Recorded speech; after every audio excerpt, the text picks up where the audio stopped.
কারো যদি ডায়াবেটিস থাকে তার কিন্তু স্ট্রোক হওয়ার চান্স অনেক বেশি বেড়ে যায়। এটাকে আমরা রিস্ক ফ্যাক্টর বলি এবং এই রিস্ক ফ্যাক্টর যদি থাকে তার কিন্তু আমি আগেই বললাম যে স্ট্রোক হওয়ার চান্স কিন্তু অনেক বেশি বেড়ে যাবে।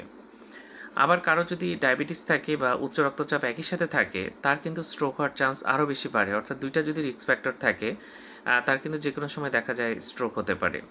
সুতরাং কোনো রিস্ক ফ্যাক্টর থাকলে আমরা অবশ্যই বিষয়টা সিরিয়াসলি নিব এবং সেটা কিন্তু ভালো মতো চিকিৎসা করতে হবে, না হলে কিন্তু স্ট্রোক হওয়ার চান্স বাড়বে।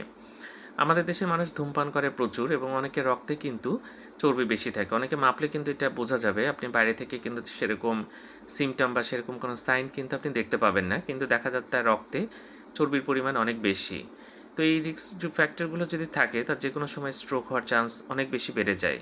তো আমাদের যদি যেকোনো রিস্ক ফ্যাক্টর আমরা বুঝতে পারি, যদি লিপিড বেশি থাকে সেটার ওষুধ খেতে হবে।